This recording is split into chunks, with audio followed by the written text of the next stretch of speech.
And welcome again to Cottage Talk. I am Russ Goldman. Joining me right now is Emilio and Max Cohen. Cottage Talk, just want to mention one more time, is part of the talkSPORT fan network. In this episode, we are going to look back at the disappointing 4-1 loss for Fulham against Newcastle United. Obviously, there's a lot to get to in this, and I think we're going to be honing in on more big picture items when we talk about this. Guys, before I get your opening thoughts and go to you, I want to get this off the start because I'm sure we're going to have a lot of Newcastle United supporters who are going to be watching and listening. I want to congratulate you, give you all the credit that you deserve. And that's probably all we're going to really be talking about in regards to Newcastle United, unless you guys really want to talk about it. It's a Fulham show. Congratulations to Newcastle United for doing what you needed to do, get all 3 points. But it's a Fulham show. We're going to be focusing more on the Fulham part of this match. Just wanted to start there. Okay, Mr. Danello, I'll go to you. You are at Craven Cottage. Give me your opening thoughts. Yeah, it's disappointing. Hi there, Max. Hi, Russ. Look, I did a Newcastle fan show the other day, and I was particularly vocal around what the starting lineup should be without Palhinha in the side, and we'll talk about that afterwards. But look, it was a non-event after 7-8 minutes. Newcastle, had the extra man and they capitalised. All fair play to them, to be honest. Absolutely. They looked more up for it in that first 5 minutes. They should have been a goal up. Wilson should have scored. Over the end of the day, he missed Spain. That was a warning sign already after about 2 or 3 minutes. But when I saw that starting 11, it started to raise alarm bells on the squad, the depth of the squad, or a lot of number 2 players coming in because of injuries before the game, long-term injuries, suspensions of Palhinha. Then we have further 2 injuries in the team. Was Mitrovic 100% fit? Probably not. There's worrying signs here now around the depth of the squad and the backup quality. And I think that's what's disappointing. I'm not making excuses here. Right. Just facts on the table. That I think game was over after 7-8 minutes. It was really about how do we show a bit of passion, desire, commitment, protect the scoreline, be organised, work hard and disciplined. But Newcastle took us to the cleaners in the first half, and lucky it was only 3-0. The fact that we came away with a 1-1 draw in the second half is probably not a testament to Fulham. It's probably about Newcastle being a bit wasteful in their chances. Leno saving a few chances. But, it was a bad day in the office, and we're going to get that with Silva. I think we've always said that. You're either going to win many games, but you're going to get a thumping here and there. And hopefully that's the first thumping and hopefully the last. But, I thought Newcastle were good value for their victory with or without the 10 men. I thought we were going to lose that game when I saw that starting lineup. And they started well, and to be fully deserved the victory with 11 men or 10 men. I thought Newcastle... Full credit to them. Absolutely. They annihilated us, and defensively worries me. We've conceded, 15 goals, of which 11 of them are with Palhinha in the team. And he's supposed to be our rock. So, again, there's some worrying signs there defensively. I think we need to make some changes for the next few games, but we'll talk about that after, no doubt. But overall, bad day at the office. We've had a good start to the season, but let's move on to West Ham. Okay, and that's really what this is all about, guys. Let's move on to West Ham. We're not there yet because we have to look back at this very disappointing loss. And Max, I just want to share this. Please do check out Max and my friend Dan Crawford on the Green Poll. I actually was listening in the car, and it was an excellent episode, Max. And you gave your thoughts on this match, and I thought you and Dan did a great job. I would highly recommend listening to the Green Poll, which is a podcast from hammy.com. But over to you, Max. I want to give you your chance to share your opening thoughts on this loss.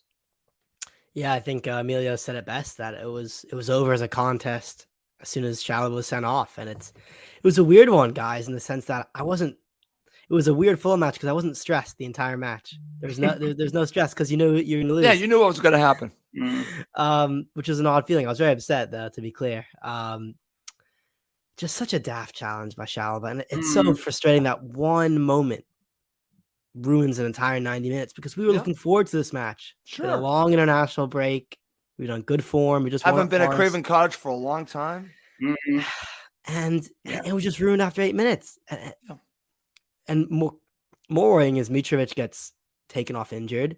The defense shows that it kind of gave up. A lot of players switching off. I think Emilio's right. It's a threadbare squad, and we can be very negative. And I think there's a very negative outlook here in the sense that a couple players go out injured. suspended, etc. And suddenly we look completely off the pace because we have players like Chalobah coming in to replace Palhinha. A true Premier League squad would have a true replacement for Palhinha. And obviously we're not going to get a player as good as him because I think he's one of the best players in the division at the moment, but someone who's competent. Chalobah's not competent. Chalobah couldn't get in the squad in the championship. Not even close. And whose fault is that for playing him? Now that we'll talk about that in a moment. No, and I think you're right, Emilio. Marco Silva was at Watford with Chalobah. Yes. Clearly sees some potential in him. And exactly. At some point, this player has been, celebrated by many across England. It's not just like Marco Silva's taking. You mentioned this on the Green Poll. I just want to say, you absolutely mentioned this, and that's why I want to focus a little bit more on Chalobah in just a second, Max. But I really just want to get your overall thoughts, and we'll get back to it. Trust me, we're going to get back to it. Yeah, I mean, as Emilio said, we looked poor even before the sending off. But of course, that's what really killed the match. Yeah. At times, we looked completely without a plan, and that was worrying. And as Emilio mentioned, 15 goals. Yes, we're in the top 10, which is great. We also have the most goals conceded in the top half of the table. The defense looked all over the place. Kurzawa and Babu didn't give the best impression of themselves. Credit to Bobby Reed. Credit to Bobby Decadova-Reed. Great goal. He never stopped running. Cabano, great assist. But very few positives to take away. But you have to write this one off just because of the sending off. I think if it's 11v11. See, that's where I'm going on this, Max. Honestly. Because it changed the game. And honestly, like you said, I was looking forward to it. We're all looking forward to it. And for that to happen is extremely disappointing. And I'll focus on where I want to go on Chalobah in just a second. But what I'd like to do is, unfortunately, Giannis couldn't join us, guys. But I have some interesting comments that I'm going to share and we can comment on. And there are 3 of them. So let's start here. So I'm going to share this with you guys and get your thoughts on Giannis's thoughts on the match. So this is what Giannis shared. Chalobah's red card was clear. His selection was one I dreaded and my fears came true. Kurzawa was poor. The last syllable of Mbabu's name summed up his performance. Okay. Emilio, your thoughts on what Giannis said here? Yeah, all true, to be honest. And I think it goes back to my point. Chalobah's it was a red card. As soon as I saw the incident and he only got a yellow, I went, VAR are gonna be looking at this. And the crowd, you heard the reaction in the crowd. Ooh, it was that sort of, that looked bad. And what I don't understand with the VAR rules, and I think we had this with if the VAR officials can't make a decision themselves, why does the referee have to have the final say? It just doesn't make sense, these rules. But anyway, it was a red card, unnecessary, not in a dangerous part of the pitch, just bad. Chalobah should be nowhere near that starting 11. We said that before the show, and the show I did on Thursday night. Yep. Kurzawa, there were moments. He had this great first touch. That was his first moment in the Premier League. That's a bit of a Dennis Adoy did there. Great technique. There'll be moments where you just look a little bit off the pace, but there's a bit of calmness, composure. I'm going to look at the positives here.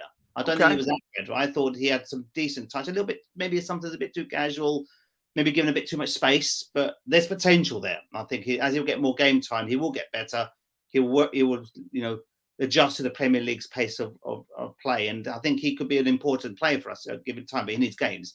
And in Babu, awful, truly awful, to be honest. His out of position gave the Newcastle attackers far too much space, too much respect at times. And, he was getting caught out. And fair play to Marco Silva for pulling him off fairly early, to be honest. He saw there was a weakness there. But again, lack of depth. Kenny Tete, we said this before the season started, Tete's a better defender and Babu might have get to going forward, but we didn't see him getting forward because clearly we were man down, but defensively, liability there. So I don't disagree with anything that Giannis says there.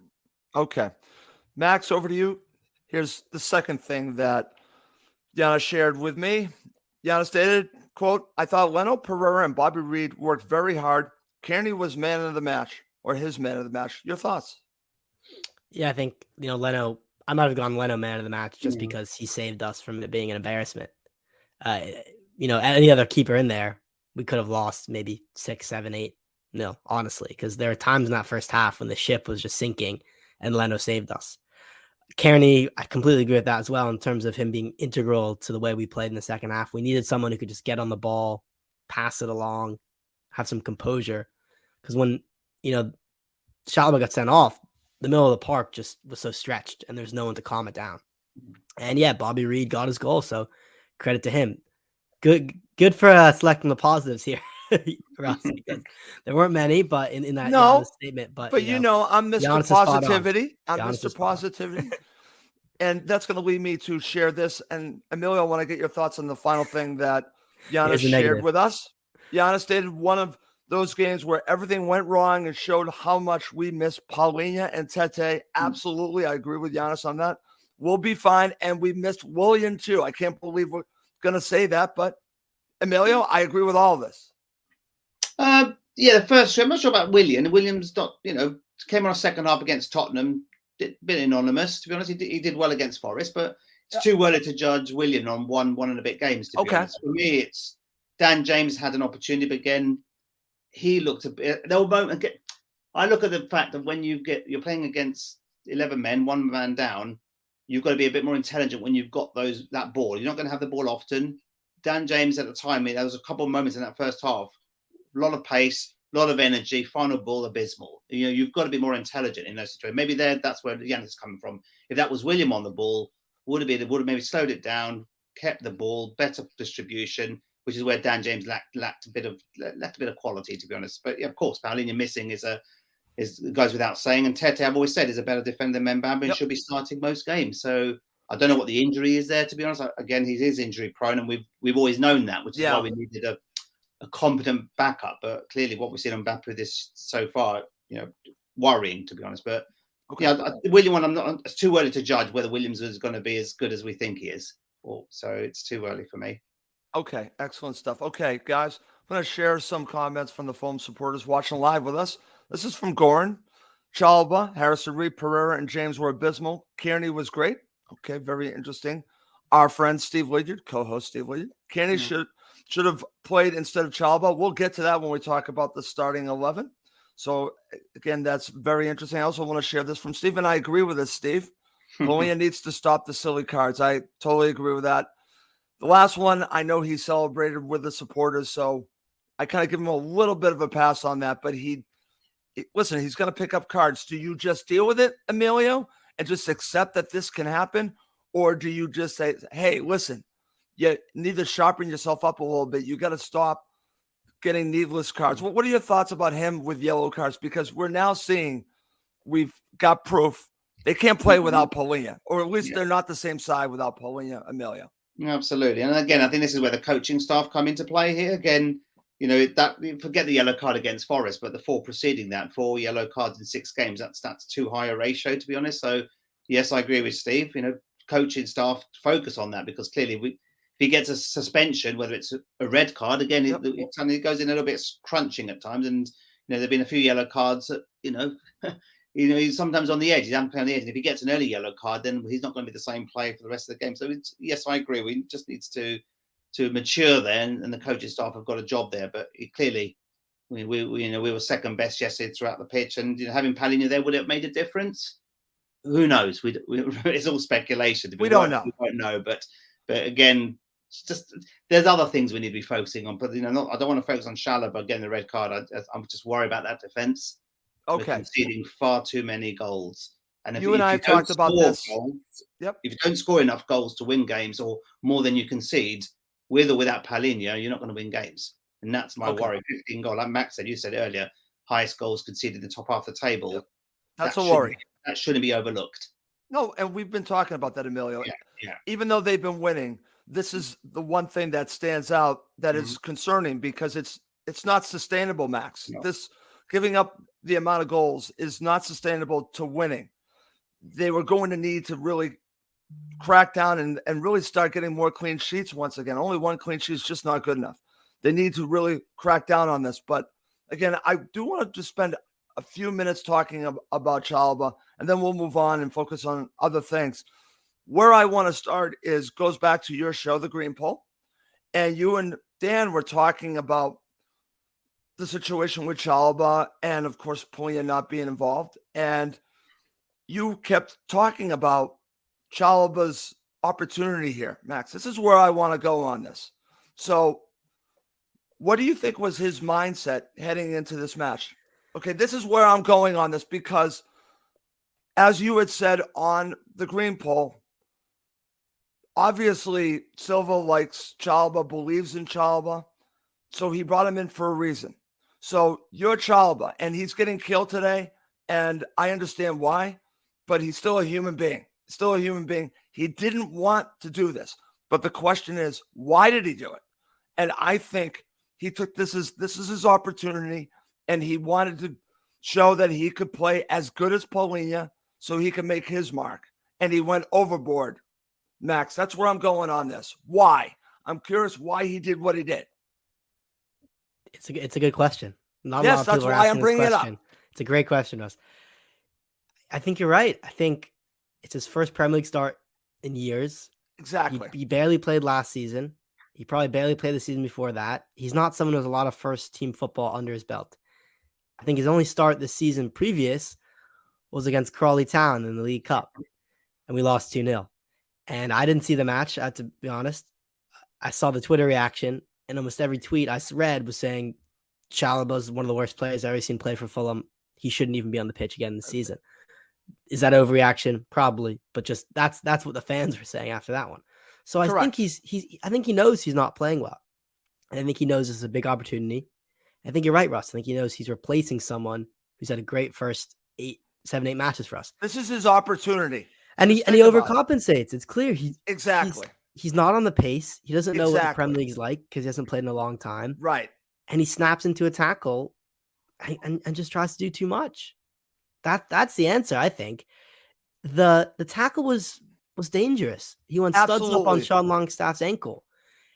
It's a red card. There's no question that this is a red card. I know we could talk about I was going to VAR, say you can't explain it, but we just tried to explain it. But I understand that he wants to get stuck in and he wants to prove a point. But at some point you have to realize if you go lunging in like that to a ball you know you're not going to win, no one's impressed. No one says that's a great player who dives in late. If it's a winnable 50-50 ball, sure. But he just got beat. He just got beat and stamped on someone's ankle with studs. That's not the way to endear yourself to supporters or a manager. No, but I think, again, I'm going back to why he did what he did. I think he was looking at an opportunity. Listen, I can impress, and he got it all wrong. Emilio, the reason why I wanted to look at it in a different manner, and I haven't heard anyone else really focus on the why, because I think it's important to focus on the why. I know all you guys are convinced he's not going to play anymore. I'm not convinced. I think you got him for a reason. You are going to have to use him at certain times. And this is a huge setback for him. And we should all be obviously saying what's on our mind on it. But we're going to need him, Emilio. Yeah. I know it sounds weird to say that, but I'm just saying he didn't do this to hurt Fulham Football Club. Yeah. I think he did it to help, and he got it all wrong, Emilio. That's where I wanted to go on this. Yeah, and I want to sort of dwell less on the psychological. Again, I look at it from another perspective. If Paulinho did that, and he's done a few fouls clumsy and late, but okay, he's got a yellow card, we move on. If that was Paulinho, what would have been the reaction then? I'm just putting it out there. Same thing. You know, it works both ways. Chalobah is nowhere at the level of quality of Paulinho. He's obviously got to overcompensate for that weakness. He's obviously lack of quality. So he may have to try harder than Paulinho would have to do that. You know, but nobody wants to hurt any other player. No. Chalobah's not that type, and neither is Paulinho. But Paulinho's picked up 5 yellow cards and then promptly got a suspension. How many of those were crunching tackles that maybe better decision making? You know, didn't unnecessary. I think there's a couple of those yellow cards where you could argue Paulinho, you know, you didn't need to do that there, but we've just brushed over it. You know, so I'm just putting it out there because no one likes Chalobah. No one thinks he's good enough. He's being roasted for bad decision making, having to compensate for his weakness. He's got a red card. Game over. Right. If that was Paulinho, it would have been game over equally. But where I'm coming from is he shouldn't have started in the first place. My point is he shouldn't have started, and we wouldn't be having this debate. So who does the buck stop for playing him in the first place? Well, it starts with that's obviously the full manager. And let's just transition, because I just wanted to start really by talking about this, because I find this an interesting topic to figure out why he did what he did. Yeah, it is, and he is. You know, he's had no one League Cup match this season. He's not This playing is any his reserve opportunity. games, This is his chance. Any player coming in is always going to struggle when you've got, you have to come in maybe for an injury or a suspension. Obviously, he's had a couple of weeks to be prepared for this. I'm assuming he will have known in the last couple of weeks he was likely to be playing ahead of Kearney, for example. And rather than putting Harrison Reed in his customary defensive midfield role, he chose to put Chalobah there. It backfired, and we move on. But he shouldn't be anywhere in that starting lineup first and foremost. But who else do we have? We aren't blessed with options in the middle of the park, and that's a point that Max made earlier. We've got a threadbare squad, and the manager's got limited resources to play with. But it's sometimes Steve Lidger saying, yeah, Paulinho, if he had less yellow cards, he wouldn't have been suspended. Fair point. But if it wasn't this game, he probably would have in the next game he would have missed. So right. For me, it's someone's come in, try to do a job, poor decision making, slow off the mark, barely ran, a few steps. He literally, with 8 minutes, bang, made a bad decision. Off you go. He didn't have a chance to even adjust to the pace of the game. But there were other things. Newcastle was sharper, quicker, and that's what prompted the foul. And if Newcastle were more passive in the middle of the park, would have prompted that foul, and it wouldn't have got a red card. But you've got to give Newcastle credit. Yeah, of course. They attacked our midfield. We said 2 days ago, midfield battle is key to this game. We lost it within the first 5-6 minutes. Yep. So they had a game plan. We had weaknesses, gaps in our squad depth, and they exploited that. That's what prompted the error from Chalobah. He made a bad decision, but it was Newcastle attacking and pressing that caused that poor decision making. Okay, excellent stuff, guys. All right, let's now really focus and hone in on the starting 11 and the decisions that Marco Silva made. Max, I'll give you first crack at this. When you saw this, I know we all have our reactions. I want to get your reaction when you saw the starting 11. Yeah, I mean, I think it's no shock that Chalobah was the one we were worried about. Also interesting to see no Cabana, Dan James gets a start ahead of him, and no Robinson, no Tete. So as we've gone through, not our first choice team by any stretch of the imagination. No. Kurzawa gets his, full debut. Obviously didn't go as planned. And Baba also gets his first start. Didn't go as planned either. So a lot of question marks around the pitch. A lot of question marks. What Emilio is saying, I think, is very interesting in the sense that Chalobah shouldn't have started. I don't know if I 100% agree. I see what you're saying. But you look at the options. So the other option is you play Reed as holding and Kearney as the attacking one alongside him. It's an option. Not sure if I love it. The other option is you play Josh Onuma.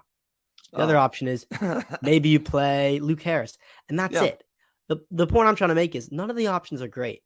I think the Kearney thing would have been probably the best option of those I listed. But again, Tom Kearney playing 90 minutes in the Premier League, we haven't seen that in years. I love Tom Kearney. I think he's shown good cameos, but is he ready to start a match? I'm not sure the answer to that. We don't know. So the point I'm trying to make here is I don't like Chalobah. I don't rate him as a player. See, I understand why he went with Chalobah. This is what I wanted to hone in on. But the options, you look at our bench. I mean, the bench is not good. The bench is bad. No, but Max, and it's still bad even after the signings you've made with this bench, etc. We're a thin squad, and this is what happens when a thin squad gets faced with Premier League opposition. Right, but what I think that the mindset of the Fulham head coach Marco Silva was, he wants to replicate what we've done prior. So who is the most like for like? It would be Chalobah. The problem is he's not Paulinho, and we found that out. And I think he wanted to be Paulinho, and he got it all wrong. But I understand where he went. This isn't me agreeing with it. I'm just saying I understand why he made the decision. Emilio, I know you disagree with us, but I think the reason why he did not go with a Kearney-Reed combo is that he wanted to replicate what we've done prior. It just wasn't the right player to do it. No, I still hold firm. Like I said a few days before the game, that it was midfield battle would have been key here. That was going to be. We know that Newcastle haven't scored many goals. They've got their fair share of injuries as well. So let's give them even more credit, unfortunately, because they've had a number of injuries this season, and even in yesterday's game, they didn't have their strongest lineup either. So, to be honest, that was going to be the key. And they exploited that. Even when, like I said before, the 3 minutes Wilson should have scored. That was a warning sign. They then got the ball early through the middle of the park. It committed Chalobah to make a mistake. That's what sometimes football is all about. That you press, you create, you try to force your opposition to make errors, and you exploit that. And that's what they've done. And to be honest, we haven't got many options. I would have sort of put Kearney.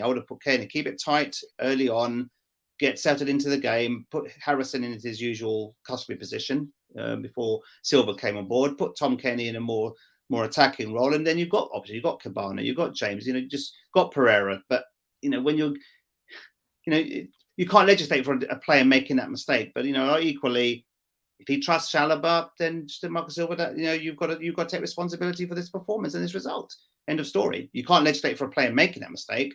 No. But you're putting him into the mix where he's had no game time. He's not been playing at all in the Premier League, and Kenny at least has been getting some game time, albeit substitute performances. So he knows the pace of the Premier League. So for me, it's a mistake, but we move on. Let's address the other issues there. That's for me. That's where I want to go next, Emilio, because what we're finding out, and you can only find out by seeing the players play live and see them play in several matches, is that I think we're seeing how valuable, I can't believe I keep saying this, Anthony Robinson is. And then, of course, Kenny Tete. They're both valuable to what Marco Silva wants to do. And it's a huge loss when they can't play. It just is. And we're seeing it over and over again. Is it possible Kurzawa could replicate what Anthony Robinson can do? I don't know. Only time will tell. The Mbabu thing is the more worrying, Max, because I thought he would be more of a like for like, but we're seeing that he's not the same player as Kenny Tete. That to me is the more worrying one. Yeah, I mean, it's quite simple. He's just not a very good defender. We've seen that. He doesn't really track his runners. He doesn't seem to get tight to players crossing the ball. He seems to switch off easily. Not great things for a Premier League right back. Maybe there's a reason that Newcastle let him go. Maybe the number of seasons ago. Maybe there's a reason that you got him for quite cheap. I don't know. He's not impressed me as I was really excited when we signed him because he's a player I think it kind of knocks about in the footballing world. Like, oh, he's really pacey. I think he's a Switzerland international. He seems like a type of player who fits the modern fullback role, being good going forward, being very quick, nice acceleration, international player. But it doesn't defend well. and that's the first thing you have to do. Okay, excellent. Yeah, right back over to you, Emilio. Anything else you want to say about the starting 11? A lot of it's enforced. I think that Mark Silva's got limited options there. The Cabano, Dan James one was interesting. Whether Cabano's still coming back from a knock, so maybe didn't feel that he was 100% ready to start the game. So again, Dan James, didn't really get the chance to show what he can do if it was 11 against 11. But it's still in the first half. There were moments when his final ball is not good enough, and that's probably the reason why he was surplus to requirements to Man United, and Leeds were willing to release him to another club in the same level as them. So, but look, I think he can add value to this squad, but he just needs to sometimes be a little bit more composed and look up a little bit more. He was just like looking down, run, final ball very poor. And when you've got limited possession, when you're playing with 10 men, you need quality and composure, which he didn't show throughout the game. Okay, very good. All right, guys, before we break down the match, and it's not something I'm looking forward to doing, but we need to do, I want to talk about the tactics by Marco Silva after the sending off. Now, I'm going to share this comment from our friend Steve Reynolds, and I want to get your thoughts on it. I want to talk a little bit about this. Silva reverted to 4-4-1 instead of a 5-3-1. Mistake by him. Let's just regroup. Why are we picking up injuries in training? That's actually a very good question, too. Emilio, over to you. Thoughts on his tactics after the sending off? It is a good point. I never actually thought about whether he should have gone keep it tight and more defensively, because we were just exposed, weren't we? We were just continuously being exploited. They were exploiting Mbappe in particular, but it was a bit of a start stop second, first half. Mitrovic injury, Kagawa with his injury, it was just bitty. But every time Newcastle came forward, they looked likely to score. Either Lena made a save or Newcastle scored a goal. And the thing is, it goes back to my earlier point. Where were the defence in all these goals? We were talking about Mbappe and we talk Kagawa. Yeah, we're going to talk about him. Yeah, but we were just slow. You still, with 10 men or 11 men, you're back four. You still got a job to do. Your job is to defend, and it just feels like we're just second best at all time. And that's what worries me. And I know I keep honing on it today, but that's the thing that worries me. Ream, Tosin, the fullbacks we talked about, very, very slow, second best. And I saw Leno's reactions. He's doing a great save. Where's the follow-up? Where's the defensive cover there? There was nothing there. Leno can't do all that by himself. So it's a fair point, Steve. I didn't think of that. Maybe keeping it tighter at the back, being less exploited, and going to half-time and readjust. But the second half worried me. Why putting Dan James there? That worried me. I would have said Bobby Reid would have been maybe a more suitable fit to play in that sort of fullback role and then reorganize that way. But yeah, it's a fair point. I didn't think about playing a 5 at the back, but it's, we were getting punished and it could have been more than 3 goals at half time, game over. Then, Marcus Silva maybe could have been a bit more reactive to that decision. So fair point, Steve. Well, that's why I wanted to bring it up. And Max, I want to get your thoughts because I was speaking to Steve yesterday and this is one of the topics we were talking about. And I find it interesting because, again, listen, if we're going to praise Marco when the tactics are great, I think it's fair to question it when maybe there's a questionable move here. Maybe there was a different tactic here that he should have considered. What are your thoughts about this? Changing the formation after the goal. After the sending off. Yeah, he was slow to react, in my opinion. I think the 5-3-1 might have been better. 5 at the back is going to give us some more solidity. And it just looks like they were just picking holes in our defense the entire game. Should we have changed right off the bat? Probably. I agree with that assessment just because. But then Wilson scored the goal so soon after. I think if we keep it 0-0 for longer, it's easier to convince yourself, let's do 5-3-1. Right. Silva, his philosophy is always, let's try to be on the front foot. Even when we're down to 10, I think he was reluctant then after going down 1-0. I think it's his philosophy got in the way here. Yeah. But again, it's weird because we have to analyze the match. Right. And there are a lot of things to analyze and a lot of issues. On the other end, sometimes football is a simple match and we're down to 10 and we conceded it 2 minutes later. We're always going to lose this one. So it's two sides of the coin here. Well, put it this way, Max. I don't want to blame Silva too much for this. I don't. Okay. But does it make sense to consider minimizing that damage? Yeah, with the goal difference, I think sure. Yeah. This could have been really bad. I mean, as Emilio mentioned, Newcastle were wasteful. They could have scored a lot more. And they deserved, I think, a lot more. Having it only be a 3-goal deficit flattered us. Okay. All right. Good stuff. Okay. All right, guys, let's get to it. Let's break down the match. Max, I'll give you the honors here. So we're just going to pick it up after the Chalba sending off. And let's talk about the first goal for Newcastle United. As Emilio said, there was a warning sign before the sending off. Now we have the goal. Let's talk about giving up this first goal, which pretty much the match was over at this point. This is the one that actually annoys me the most. Okay. Because of Tosin's role. He just doesn't track. Yeah. I don't know how to explain it. Wilson's on his back shoulder. He's not goal side. And suddenly the ball's in the box. And I forget who headed it across goal, but there are 3 Newcastle players queuing, almost all of them unmarked. And Tosin just lets Wilson go for a tap in. Probably the worst piece of defending we saw all day. And we've talked a lot about Mbabu, a lot about Kurzawa. We have to point fingers at Tosin, who I think has escaped some blame, but he should be the leader of that back line. He's been here a long time. He knows what it takes to be in the Premier League. He's a big presence. Sometimes he just switches off again, and it's a bit inexplicable. That was just really bad defending, in my opinion. Okay. Emilio, over to you. Let's talk about the second goal from Newcastle United. Your thoughts? Yeah, and on that, before I go down the first goal as well, there was obviously Mitrovic maybe went down a little bit too easy because he was looking for the foul there. Again, straight off from that foul, he didn't get his decision his way. 20 seconds later, 1-0. And again, I agree with what Max said. Tosin, nowhere to be seen there. Simple tap-in from Wilson. You can't give someone of that quality that much space in his, in a 6-yard box. He's going to punish you. And he should have scored, like I said earlier on. But it'd be interesting to see if I haven't seen the replay of the Mitrovic so-called foul, but he desperately wanted a foul there. He got a yellow card for protesting, and so we move on. But the second goal, I think you have to applaud Almiron here, to be honest. As at the end of the day, great finish. What more can you say? That's a world-class finish. Against any defense. I saw Kagawa's reaction as if to say, "Why the hell did he get that? How did he do that?"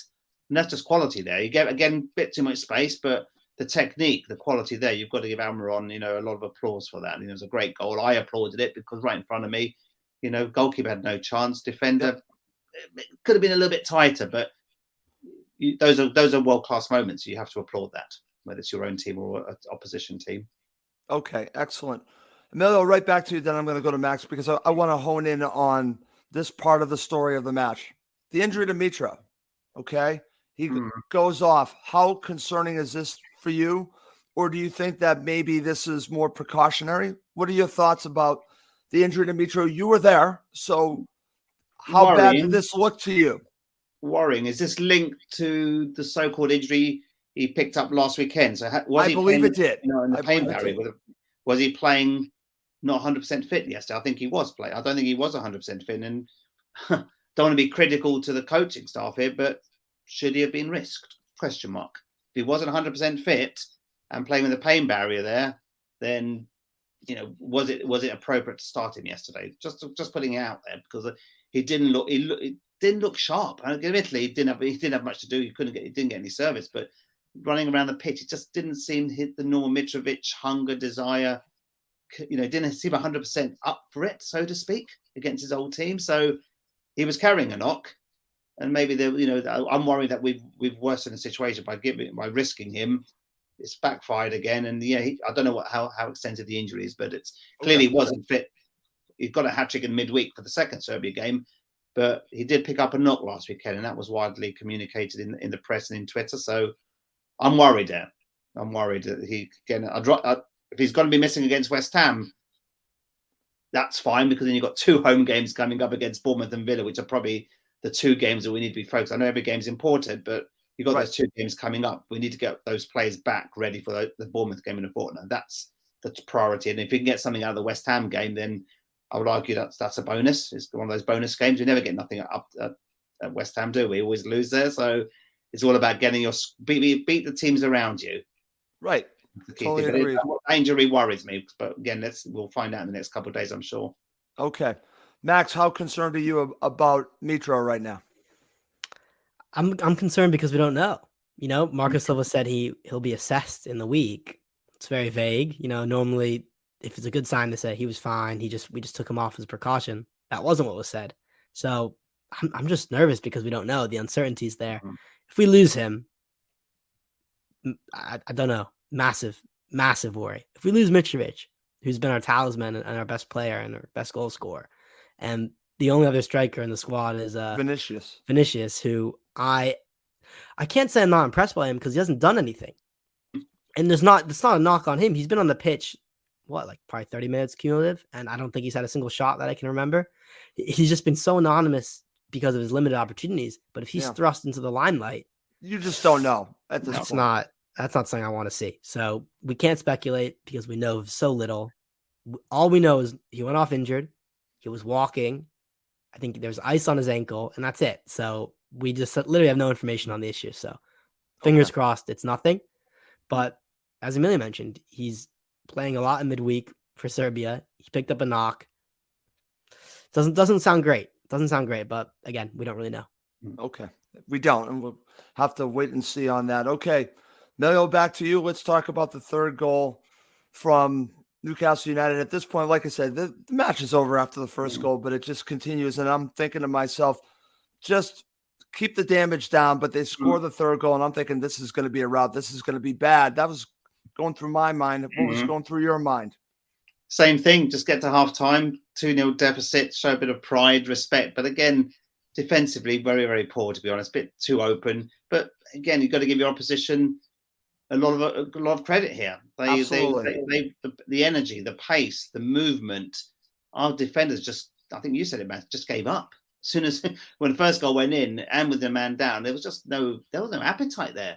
Just literally getting caught out of position, second best for every ball, giving them the opposition too much respect. I think that's something we've got to want to call out. I think we gave Newcastle far too much respect, and they opened us up very, very well. If only we can do that. If we play against 10 men, I'd like to see us exploit any attack, defense that way. But we gave them that third goal was gifted as far as I'm concerned. I think it was Newcastle had a lot of possession as you would with the extra man, but you can't gift any teams that much space, that much time, and give away cheap goals. That's not good enough. Defensively, we were all over the place yesterday. Okay, very good. Okay, guys, coming up next, we'll talk about the second half, and then I'll ask the question to you and also to our audience watching live. Should we give a man of the match? Okay, Emilio, I'll go back to you since you were at Craven Cottage. Let's talk about the fourth goal from Newcastle United. Same thing again. To be honest, it's what can you do? Almiron, it's just quality finish from Almiron again. He was their outstanding player as far as I'm concerned. I think who was it? Willett? Did Willett create the assist? I can't remember now. To be honest, so focusing on other things, just showing a bit more pride. I was less focused on Newcastle's goals because they were wasteful. They would have scored more goals, but there was a moment when Kearney coming on second half calmed things down. Some good movement, some good touches, trying to come forward, and some good skill.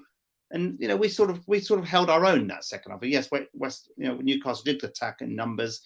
A lot of chances went begging, but overall, I think it was inevitable when that fourth and possibly fifth goal. They had a couple of goals disallowed as well. Let's not forget that for offside. So it could have been like a party score, like Max said, to be honest. But look, Man United are losing. They were losing 5-1 about 20 minutes ago. So 6-1. It's 6-2. No, 6-2. Look, I'm watching it right now as we do the show. It's 6-2. No, it could be a lot worse, right? But but look, it was inevitable they were going to score more goals, to be honest. And it was a matter of time. But I was more focused on how we were performing and just putting a bit of pride back into the team. And Kenya, I thought, came in and had a competent second half. I'll give him man of the match for just putting his shorts down. That deserves a fantasy man of the match, So what happened to me though? Because I heard it on the commentary, but they didn't show it. What happened? So I think it was his reaction as he went for a long range shot, and it just went way over. And it was his way of saying, "Damn it, that was shocking," and just pulled his shorts down quickly. Right in front of me. That's what it looked like to me. I think he was probably upset with himself. But that's funny. That cheered everyone up, to be honest. So I think I'll give him the fantasy man of the match, and probably Leno the man of the match. Okay, Max, back over to you. We're going to finish this up because I think I'm done with talking about this match. Fulham scored a goal. Let's talk about it. Massive goal. Listen, Bobby Decordova-Reid, credit to him. He's been in the side a long time. He was our top scorer last time in the Premier League. He doesn't get a lot of credit, and he just continues to score goals for us in the top flight. He scored against Brentford. He scored this one.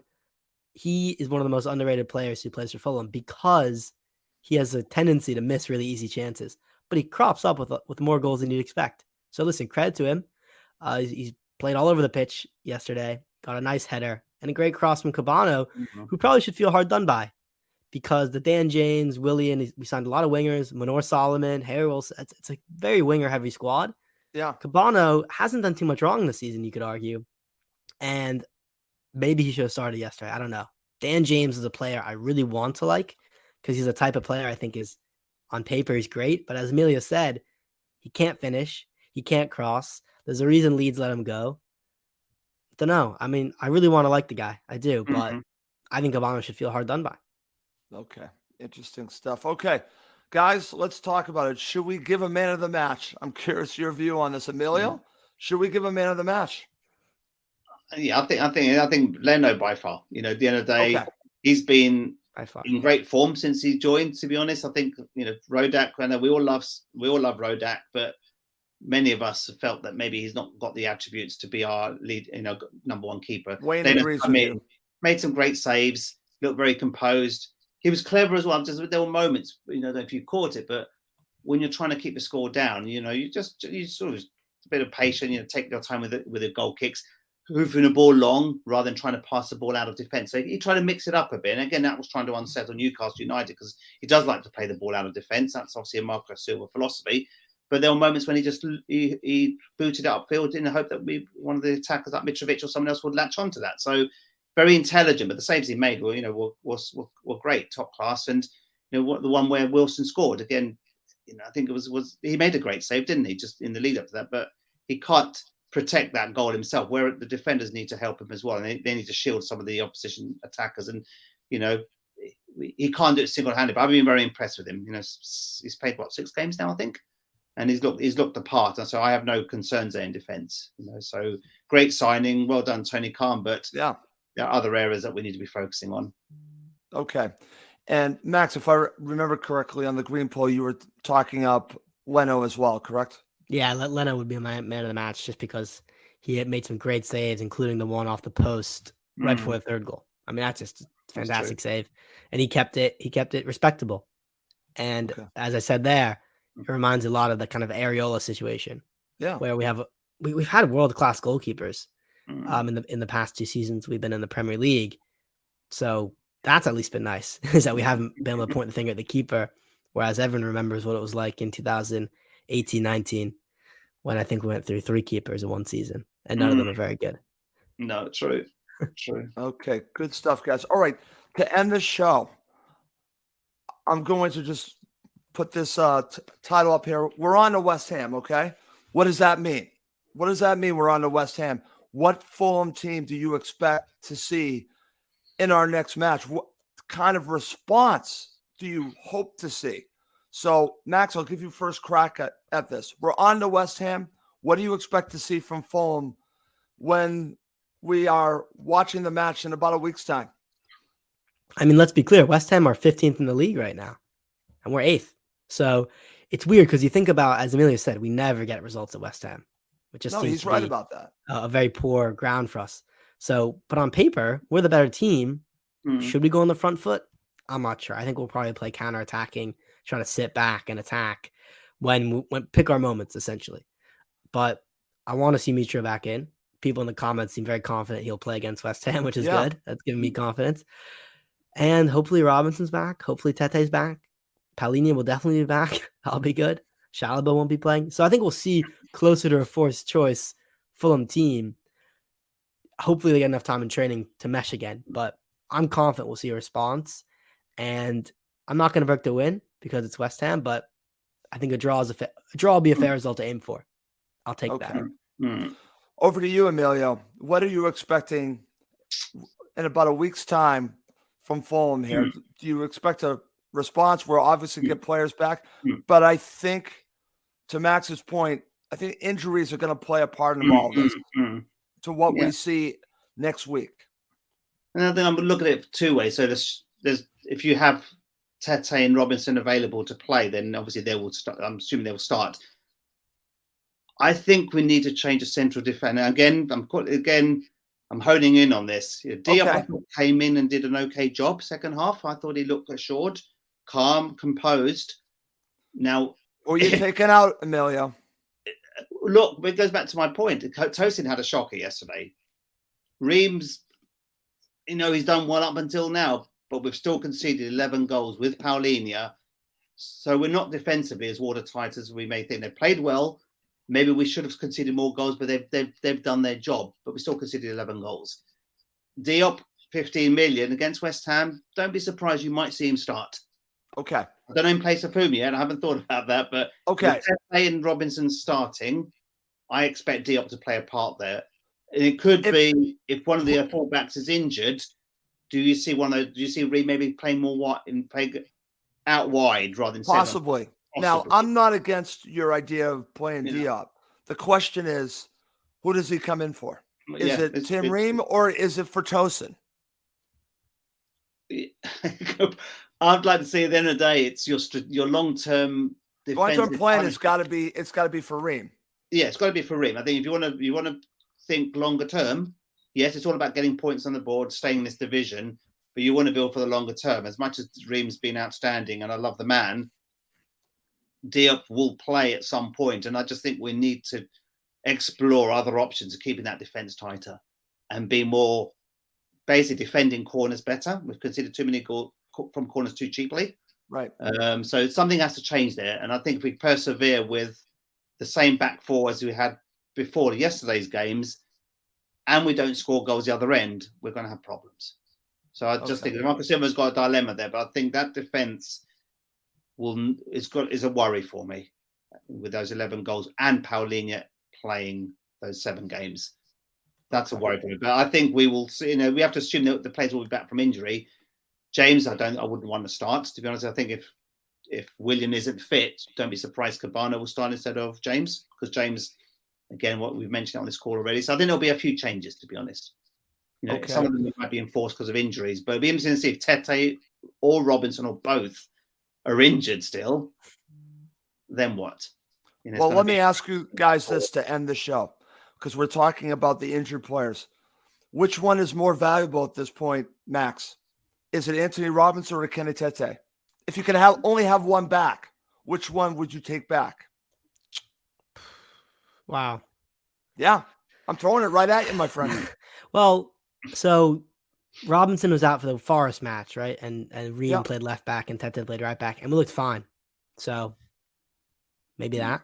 Don't know. Yeah. But, I mean, I really like Anthony Robinson in terms of the pace he offers, and I think he's been a very good defender this year. So Tete is actually, if you really think about it, more valuable to have in than Anthony Robinson. Yeah, just on the small sample size in that one match when we saw Tete and Robinson out, we did all right. Okay. How about you, Emilio? And again, I'm trying to throw a couple curveballs to you. What are your thoughts? Yeah, and Robinson, up until he picked up the injury at Tottenham, well, it was probably one of our best players in those first 4 or 5 games. So I'd probably say Tete, because I worry about who's more competent to play in that right back role. Bobby Reid, don't forget, he's versatile, so he's another option that can come in and play in a defensive capacity as well if we need to. So we've got interesting options. Maybe we're not necessarily playing in their natural positions, but I think we've obviously got a lot of defenders, but we haven't got enough quality in central midfield and maybe an attacking option. We've always said that. It's no surprise. If Mitrovic was going to get injured, we always felt we were going to be lightweight up front. And, if he does pick up a knock and maybe be out for a while, then we may have problems there. But I would take Tete over Robinson if I had to make a choice of the two. Okay. I'd rather we keep it tight in defence and avoid conceding. Okay. That's good. If you concede goals, then you're relying on your attack to score goals. And the same old problem. We've done that when 3-2, 2-1s, but where are the goals coming from if you keep falling behind? That's my worry. All right, good stuff. Guys, I'm just trying to keep both of you on your toes a little bit, bringing up stuff to keep it interesting, so I hope you don't mind. But great show. Fantastic show. Max, I want to mention this one last time, and I know I've mentioned it a few times. I'm very happy that you're doing the show, the Green Poll, with my friend Dan Crawford. There is no Cottage Talk without Dan Crawford, because Dan saved me, because he ended up doing the show when I needed a co-host. And so I'm always in debt to Dan Crawford. Great job on the Green Poll. Thank you. And we've got to get Dan back on the show, because he always says he wants to come back. I know he does. He keeps telling me. And what I would say is they're doing a great job at hamyend.com with their website redesign. Dan has gone back and put in all the archived match reports. I saw that. From the 2001 season up until I think 2015 he's gotten up to. Wow. That's an amazing resource for me. I lived in London from 2010 to 2013. I can go back and read every single match report from the matches I went to, which is very great for my nostalgia. Yeah. And as always, we like to promote Cottage Talk on any platform we can. So it's great to be on their podcast, telling them about Cottage Talk.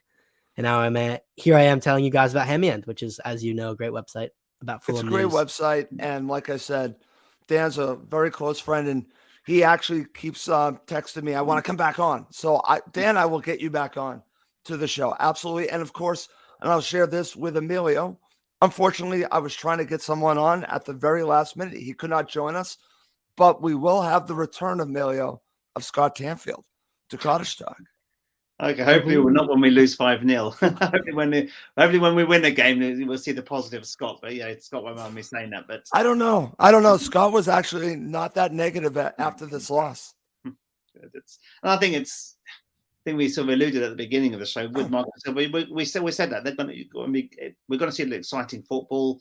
None of us will want to go back to the way Scott Parker played. So I'll more than happily take 4-1 defeats here and there. It means we can get 3-2 wins, nail-biting finishes, hat tricks, lots of goals, entertainment. That's what we want to see. And if we can get the right balance, getting enough points on the board, then I think we'll all take that. So Marcus Silva's giving us room to be excited, and just let's put this game to bed.